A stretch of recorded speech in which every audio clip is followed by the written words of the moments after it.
નમસ્કાર વિદ્યાર્થી મિત્રો, એજ્યુટેકનો ચેનલમાં આપનું સ્વાગત છે। આજે આપણે ધોરણ 8 વિષય ગણિતમાં તારીખ 2/3/2024ના દિવસે પ્રકરણ નંબર 10, 11 અને 12ની જે એકમ કસોટી લેવામાં આવેલી છે તેના પ્રશ્ન બેંકની તમામ પ્રશ્નોના જવાબની સમજ મેળવીશું। તો સૌથી પહેલાં છે પ્રશ્ન નંબર 1 નીચે આપેલ સંખ્યાઓને પ્રમાણિત સ્વરૂપમાં લખો। તો એમાં પહેલાની અંદર આવશે 8.5 ગુણ્યા 10ની માઇનસ 10 ઘાત। ત્યાર પછી બીજાનો જવાબ છે 7.12 ગુણ્યા 10ની માઇનસ 11 ઘાત। ત્રીજાનો જવાબ છે 5.18 ગુણ્યા 10ની 10 ઘાત। ચોથામાં આવશે 3.5 ગુણ્યા 10ની માઇનસ 7 ઘાત। પાંચમામાં જવાબ આવશે 7.98 ગુણ્યા 10ની 6 ઘાત। છઠ્ઠામાં આવશે 8.21 ગુણ્યા 10ની 10 ઘાત। સાતમામાં જવાબ આવશે 6.023 ગુણ્યા 10ની 9 ઘાત। આઠમામાં જવાબ આવશે 9 અથવા તો 9.0 ગુણ્યા 10ની માઇનસ 10 ઘાત। ત્યાર પછી નવમામાં જવાબ આવશે 2 ગુણ્યા 10ની માઇનસ 7 ઘાત। દસમામાં જવાબ આવશે 4.18 ગુણ્યા 10ની 7 ઘાત। 11માં આવશે 3.14 ગુણ્યા 10ની માઇનસ 7 ઘાત। 12માં આવશે 7.02 ગુણ્યા 10ની 10 ઘાત। 13માં જવાબ આવશે 2.18 ગુણ્યા 10ની 12 ઘાત। 14માં જવાબ આવશે 9.28 ગુણ્યા 10ની 11 ઘાત। અને 15માં જવાબ આવશે 1.8 ગુણ્યા 10ની માઇનસ 17 ઘાત। ત્યાર પછી આગળ પ્રશ્ન 1b જેની સૂચના છે નીચેની સંખ્યાઓને તેના સામાન્ય સ્વરૂપમાં લખો। જેમાં પહેલું છે 3 ગુણ્યા 10ની 6 ઘાત, તો 3 પાછળ 6 જીરો આવશે એટલે કે 30 લાખ, બરોબર। ત્યાર પછી એવી જ રીતે બીજું છે 4.5 ગુણ્યા 10ની માઇનસ 5 ઘાત, તો 0.00045 આવશે। ત્યાર પછી આગળ ત્રીજું છે 6.02 ગુણ્યા 10ની 8 ઘાત, તો એનો જવાબ થશે 602 અને એની પાછળ 6 જીરો આવશે, બરોબર, જે અહીં લખેલો છે, બરોબર। પહેલાં પોઈન્ટ દૂર કર્યો અને પછી એમાં પાછળ જીરો લગાડ્યા, બરોબર। ત્યાર પછી ચોથું છે 3.5 ગુણ્યા 10ની માઇનસ 5 ઘાત, તો 0.00035 આવશે। ત્યાર પછી આગળ જોઈએ પાંચમું છે 2 ગુણ્યા 10ની 9 ઘાત, તો 2 પાછળ 9 જીરો આવશે। ત્યાર પછી છઠ્ઠું છે 4.36 ગુણ્યા 10ની 3 ઘાત, તો પહેલાં પોઈન્ટ દૂર કરીએ તો 436ના છેદમાં 100 આવશે અને એને ગુણ્યા 10ની 3 ઘાત એટલે 4360, બરાબર। ત્યાર પછી આગળ સાતમું છે 8.36 ગુણ્યા 10ની માઇનસ 6 ઘાત, તો એનો જવાબ થશે 0.0000836। ત્યાર પછી આઠમું છે 7.23 ગુણ્યા 10ની માઇનસ 4 ઘાત, તો એનો જવાબ થશે 0.0000723। ત્યાર પછી આગળ જોઈએ નવમું 5 ગુણ્યા 10ની 7 ઘાત, તો એમાં 5 પાછળ 7 જીરો આવશે એટલે કે 5 કરોડ થશે। ત્યાર પછી દસમું છે 4.05 ગુણ્યા 10ની 6 ઘાત, તો એમાં પહેલાં પોઈન્ટ દૂર કરવી તો પછી જવાબ શું આવશે 40,50,000। ત્યાર પછી આગળ પ્રશ્ન 2 જેની સૂચના છે કિંમત શોધો। જેમાં અહીં પહેલો દાખલો આપેલો છે 1/2 એની આખાની માઇનસ 5 ઘાત ગુણ્યા 1/4 એની આખાની માઇનસ 3 ઘાત। તો જે ઘાત ઋણ છે તેને ધન કરવા માટે છેદ અને અંશને ઉલટાઈ દેવી એટલે 2/1 એની આખાની 5 ઘાત ગુણ્યા 4/1 એની આખાની 3 ઘાત। પછી સાદું રૂપ આપીએ તો એનો જવાબ આવશે 2ની 11 ઘાત, બરાબર। અહીંયા 4ને તમે 2ના વર્ગ સ્વરૂપમાં લખી શકો અને પછી આગળ ગણતરી કરી શકો। ત્યાર પછી બીજું છે 3ની માઇનસ 4 ઘાત ભાગ્યા 3ની માઇનસ 3 ઘાત એને આખાની 2 ઘાત એને ગુણ્યા 9। તો સૌથી પહેલાં અહીં ઘાતને ધન સ્વરૂપમાં ફેરવી હોય તો છેદ અંશમાં, અંશ છેદમાં, બરાબર। 3ની 3 ઘાત અંશમાં આવે, 3ની 4 ઘાત છેદમાં આવે અને એને આખાનો વર્ગ એને ગુણ્યા 9।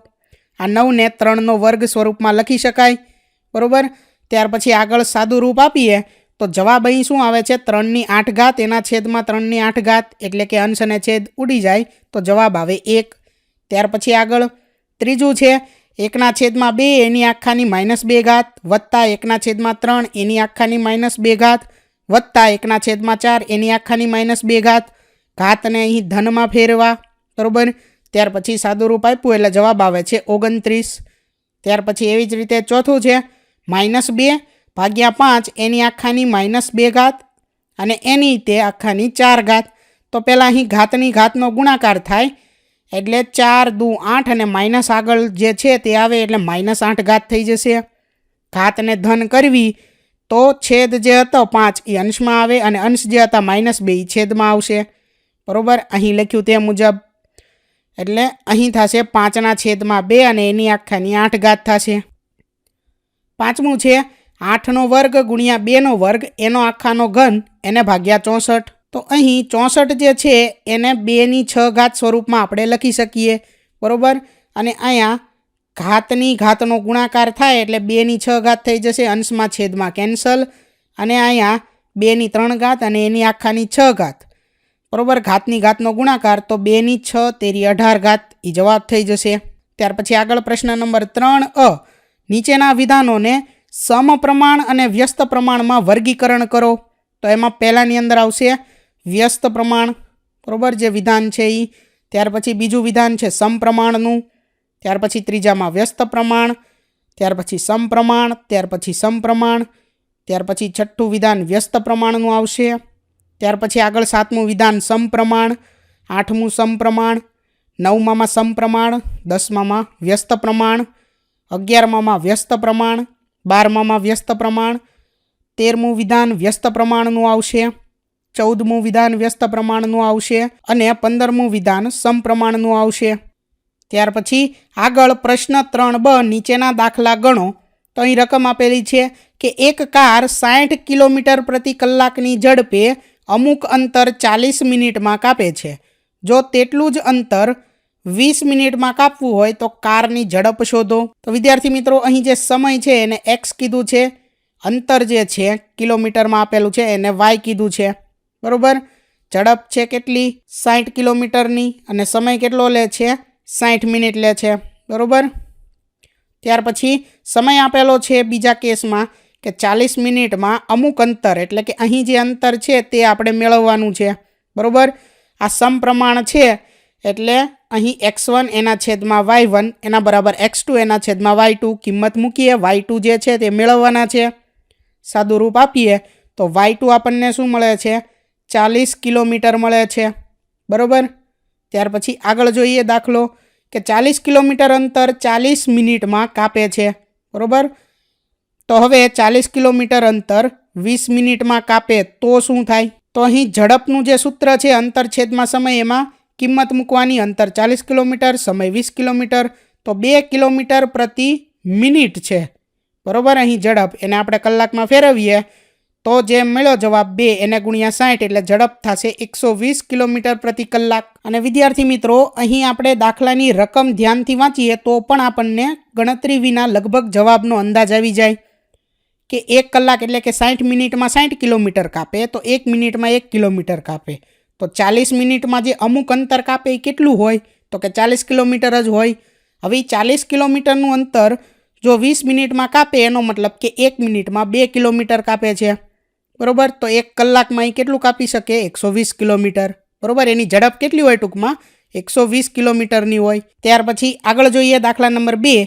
એક રિક્ષા 1 કલાકમાં 20 કિલોમીટરનું અંતર કાપે છે તો આ રિક્ષા 5 કલાકમાં કેટલું અંતર કાપશે? 1 કલાકમાં 20 કિલોમીટર કાપે તો 5 કલાકમાં અહીં કેટલું અંતર કાપે? સમપ્રમાણ છે તો અહીં 5 ગુણ્યા 20 એટલે કે 100 કિલોમીટરનું અંતર કાપશે. ત્યાર પછી આગળ દાખલા નંબર 3. એક ટાઈપિસ્ટ 6 મિનિટમાં 108 શબ્દ ટાઈપ કરે છે તો તે 30 મિનિટમાં કેટલા શબ્દો ટાઈપ કરશે? જો 6 મિનિટમાં 108 શબ્દો ટાઈપ કરે તો 30 મિનિટમાં અહીં કેટલા શબ્દો ટાઈપ કરશે? બરાબર, તો અહીં 6 ને કેટલા વડે ગુણવી તો 30 થાય 5 વડે, તો 108 ને પણ 5 વડે ગુણી નાખો એટલે સીધો જવાબ આપણો આવી જાય. બરાબર, જે આવે 540 શબ્દો. બરાબર વિદ્યાર્થી મિત્રો, દાખલો અહીં વ્યવસ્થિત રીતે ગણેલો છે. બરાબર, જે તમારે જોઈ અને ચેક કરવાનો છે. ત્યાર પછી આગળ જોઈએ દાખલા નંબર 4. એક હોસ્ટેલમાં 50 છોકરાઓને 40 દિવસ ચાલે તેટલું અનાજ છે. જો હોસ્ટેલમાં 30 છોકરાઓને નવો પ્રવેશ મળે તો અનાજ કેટલા દિવસ ચાલે? તો 50 છોકરા વચ્ચે 40 દિવસ અનાજ ચાલે છે તો 30નો વધારો થાય છે. પહેલાં 50 હતા અને બીજા 30 વધે છે તો છોકરાઓની સંખ્યા કેટલી થઈ હવે 80. તો 80 છોકરાઓ વચ્ચે કેટલા દિવસ અનાજ ચાલશે? બરાબર, 50 છોકરાઓ હતા ત્યારે 40 દિવસ અનાજ ચાલ્યું. હવે 80 છોકરા થયા. છોકરાઓની સંખ્યા વધી પણ અનાજના દિવસો જે છે એની સંખ્યા ઘટશે. એટલે અહીં વ્યસ્ત પ્રમાણ છે. બરાબર, એક વધે છે તો બીજી બાજુ ઘટે છે તો વ્યસ્ત પ્રમાણ કહેવાય. તો x1 ગુણ્યા y1 બરાબર x2 ગુણ્યા y2 આ સૂત્રનો ઉપયોગ થશે. અહીં y2 જે છે એ મેળવવાનું છે, બાકી બધાની કિંમત મૂકી દેવી. તો y2 એટલે એના બરાબર જવાબ શું મળે છે? 25 દિવસ. બરાબર, એટલે કેટલા દિવસ અનાજ ચાલશે? 25 દિવસ ચાલશે. દાખલા નંબર 5, 12 પુસ્તકની કિંમત 480 રૂપિયા છે તો 6 પુસ્તકની કિંમત કેટલી થશે? જો અહીં 12 પુસ્તકની કિંમત કીધી, કેટલી કીધી? 480 રૂપિયા. તો હવે કીધા 6 પુસ્તક એટલે કે 12ના અડધા. તો અહીંયા 480ના અડધા કરી નાખવાના, જે થઈ જશે 240. બરાબર, દાખલો અહીં ગણેલો છે, જે તમે જોઈ લેજો. ત્યાર પછી આગળ જોઈએ પ્રશ્ન 4a, આપેલ પદોમાં સામાન્ય અવયવ મેળવો. તો અહીં આપણે સામાન્ય અવયવ મેળવવાનો છે 2p અને છે 20pq. તો આમાં સામાન્ય અવયવ કોણ છે? એક તો 2 અને બીજો છે p, તો 2p એ થશે સામાન્ય અવયવ. ત્યાર પછી આગળ બીજાની રકમ છે 14ab 28a વર્ગ b વર્ગ. તો અહીં સામાન્ય અવયવ છે એક તો 2, ત્યાર પછી છે 7, પછી છે a અને પછી છે b, એટલે થશે 14ab. બરાબર, ત્યાર પછી આગળ જોઈએ ત્રીજી રકમ છે 10mn અને 25m. તો અહીં અવયવો પાડેલા છે તો એમાં કોમન એટલે કે સામાન્ય કોણ છે? 5 અને m, 5 ગુણ્યા m એટલે 5m. ત્યાર પછી ચોથી રકમ છે 35a અને 7ab. તો આમાં સામાન્ય અવયવ છે 7 અને a, 7 ગુણ્યા a એટલે 7a. ત્યાર પછી પાંચમો દાખલો 6ab 12a વર્ગ b, એટલે આમાં 2, ત્યાર પછી 3, ત્યાર પછી a અને પછી છે b, એટલે 6ab એ થશે એનો સામાન્ય અવયવ. ત્યાર પછી આગળ પ્રશ્ન 4b, નીચેની પદાવલીના અવયવ શોધો. તો વિદ્યાર્થી મિત્રો અહીં અવયવ શોધવાના છે. તો અહીં સૌથી પહેલું પદ અને અહીં છેલ્લું પદ જે છે એ કોનો વર્ગ છે એ આપણે મેળવવાનું. બરાબર, a વર્ગ એટલે એ એનો વર્ગ હોય. ત્યાર પછી 16 એટલે એ 4નો વર્ગ હોય. અને અહીંયા વચ્ચે બરાબર પહેલું પદ અને આ બીજું પદ એની વચ્ચે જે નિશાની હશે એ નિશાની અહીંયા મૂકી અને એનો આખાનો વર્ગ કરી દેવાનો, એટલે આપણો જવાબ આવી જાય. બરાબર, જ્યારે આવી રીતે 3 પદો આપેલા હોય ત્યારે. બરાબર, 1, 2 અને 3 પદ આપ્યા હોય ત્યારે. ત્યાર પછી બીજી રકમ છે 4p વર્ગ માઇનસ 9q વર્ગ.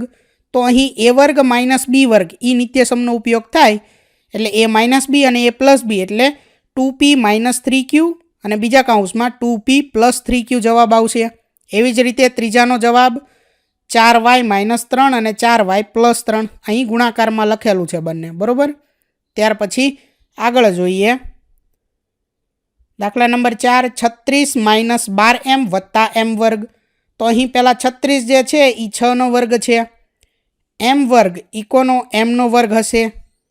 બરાબર, અને અહીંયા શું છે? માઇનસ. તો 6 માઇનસ m ને એનો વર્ગ, આ થયો આપણો જવાબ.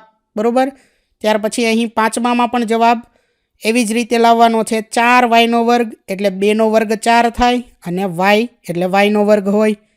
9 ઇકોનો વર્ગ થશે 3નો અને વચ્ચે શું આવશે? અહીં માઇનસ 2y માઇનસ 3નો વર્ગ. બરાબર, ત્યાર પછી આગળ જોઈએ પ્રશ્ન નંબર 5, નીચેની પદાવલીના ભાગાકાર કરો. તો અહીં ભાગાકાર કરીએ તો 2x વત્તા 1 અને 2x વત્તા 1 આ કેન્સલ થાય, તો 5 કાઉન્સમાં 3x વત્તા 5 એ આપણો જવાબ થશે. ત્યાર પછી આગળ જોઈએ દાખલા નંબર 2, 10 કાઉન્સમાં y વર્ગ વત્તા 7y વત્તા 10 આ અંશમાં આવશે અને એને ભાગ્યા છે 2 કાઉન્સમાં y વત્તા 5. તો y વર્ગ વત્તા 7y વત્તા 10 આના આપણે અવયવ પાડીએ તો y વત્તા 5 અને y વત્તા 2 આવે. તો y વત્તા 5 y વત્તા 5 કેન્સલ અને અહીંયા 2 પંચા 10 થાય, તો 5 કાઉન્સમાં y વત્તા 2 એ એનો જવાબ થશે. ત્યાર પછી આગળ દાખલા નંબર 3, 5xy કાઉન્સમાં x વર્ગ માઇનસ y વર્ગ એને ભાગ્યા 5x કાઉન્સમાં x વત્તા y. તો અહીં x વત્તા y જે છે અંશમાં અને છેદમાં તે કેન્સલ થઈ જશે. બરાબર, ત્યાર પછી આ 5 5 અને x કેન્સલ થાય, તો જે વધ્યું એ જવાબ y કાઉન્સની અંદર x માઇનસ y. ત્યાર પછી આગળ દાખલા નંબર 4, 26xy કૌંસની અંદર x વત્તા 5 એને ગુણ્યા y-4 ભાગ્યા 13x એને ગુણ્યા y-4 બરાબર. તો હવે અહીં y-4 અને આ y-4 એકી કેન્સલ થાય, ત્યાર પછી આ x કેન્સલ થાય અને 13 દુ 26 બરાબર.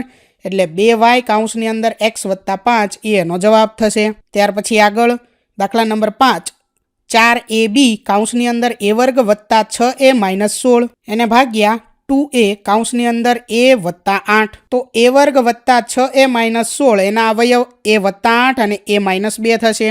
અહીંયા આપણે છેદ ઉડાડીએ તો 2 દુ 4 આવી રીતે છેદ ઉડે, a કેન્સલ થાય. ત્યાર પછી a વત્તા 8 કેન્સલ થાય એટલે અંશમાં વધે 2b અને a માઇનસ 2 એ આપણો જવાબ થઈ જશે બરાબર. તો વિદ્યાર્થી મિત્રો, અહીં ધોરણ 8 વિષય ગણિતની તારીખ 2/3/2024ના દિવસે લેવામાં આવેલ એકમ કસોટીની પ્રશ્ન બેંકનું સોલ્યુશન પૂર્ણ થાય છે. થેન્ક યુ દોસ્તો. એજ્યુકટેકનો ચેનલ તરફથી વિડીયો નિહાળવા બદલ આપનો આભાર. આવા બીજા વિડીયોઝ નિહાળવા માટે અમારી યુટ્યુબ ચેનલ એજ્યુકટેકનો અત્યારે જ સબસ્ક્રાઇબ કરો. આભાર દોસ્તો.